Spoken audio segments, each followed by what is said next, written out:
नमस्कार दोस्तों, आप देख रहे हैं मोहित फार्मेसी यूट्यूब चैनल को, जहां पे आपको दवाइयों से जुड़ी जानकारी दी जाती है।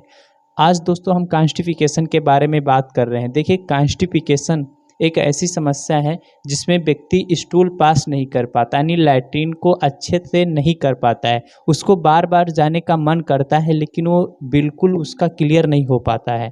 तो ऐसी सिचुएशन को कॉन्स्टिपेशन या फिर कब्ज कहा जाता है।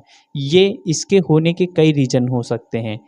आइए बात करते हैं ये कब्ज कैसे होता है, इसके क्या क्या रीज़न हो सकते हैं। देखिए, इसके कई सारे रीज़न होते हैं, जिसमें सबसे मुख्य जो सबसे मेन रीज़न होते हैं हम आपको बताते हैं।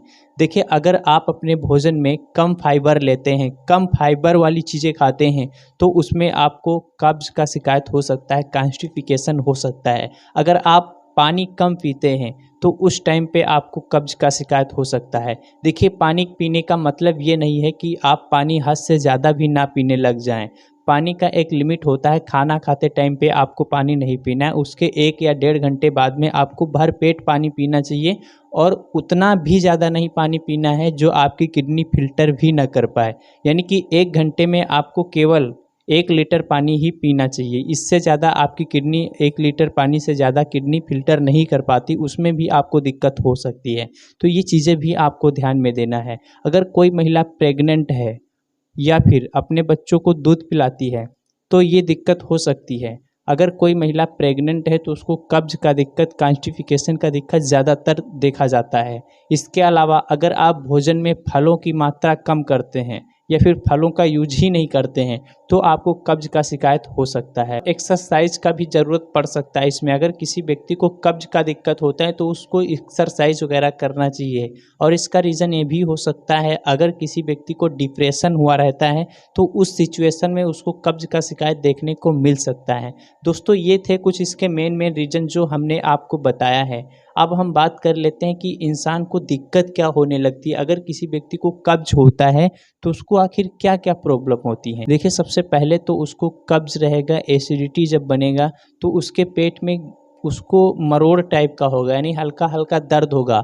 और इसके अलावा उसको कुछ ये भी लग सकता है, यानी कि लैट्रिन जाने का उसका मन करेगा, स्टूल पास करने का मन करेगा, लेकिन खुल के नहीं होगा। ये दिक्कतें होंगी, उसको दर्द हो सकता है पेट में। ठीक है, ये चीज़ें आपको हो सकती हैं।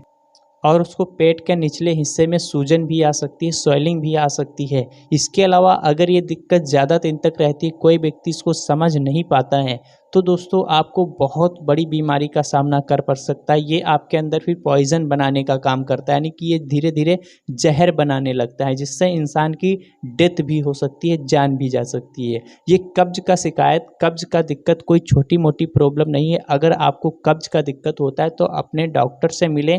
नज़दीकी जो आपका नज़दीकी डॉक्टर, उसको ज़रूर दिखाएं। वो आपको अपनी कुछ दवाइयाँ देते हैं, जैसे लैक्टुलोज का आपको सिरप दे सकते हैं। इसमें आपको 30 ml एक टाइम सोने के पहले दिया जाता है, उससे आपको सही हो जाता है। और अगर किसी व्यक्ति का कॉन्स्टिपेशन बहुत लंबे समय तक रहता है तो उसको कुछ चीज़ें अलग से दी जाती हैं, जैसे साबुन का घोल, 500 ml साबुन का घोल, या तो फिर ग्लिसरीन, उसको एनएस के थ्रू दिया जाता है, यानी कि उसको फिर एनीमा के थ्रू दिया जाता है, जिससे व्यक्ति को बचाया जाता है। एक तरफ से उसको लास्ट स्टेज में ये किया जाता है ताकि इंसान की जान बच जाए।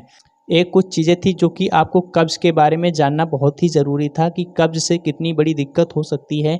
इसको आप नॉर्मल बीमारी ना समझें। अगर आपको स्टूल पास करने में प्रॉब्लम हो रही है, या फिर आपको लैट्रिन आने का मन कर रहा है, आपको लैट्रिन जा रहे हैं लेकिन हो नहीं रहा है, तो आपको उस सिचुएशन में डॉक्टर से मिलना चाहिए, ताकि वो आपको कुछ दवाइयाँ दे के सही कर पाएँ। नहीं तो आपको फिर लास्ट स्टेज में बहुत ज़्यादा दिक्कत हो सकती है। अगर पॉइज़न बन गया तो इंसान की डेथ भी हो जाती है।